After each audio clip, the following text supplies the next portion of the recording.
Ang ating chicken tinola at kakain na tayo. Ayan. Ayan yung natira. Ay, sarap.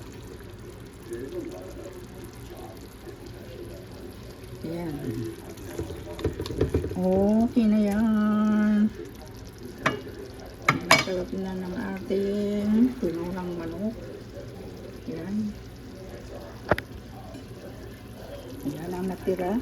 Sabaw at saka yung tamlan. Okay na ito. Yummy yummy na. Okay. Kaya punong-puno na kasi. Punong-puno na. Ang ating rice, tignan na natin. Ayan.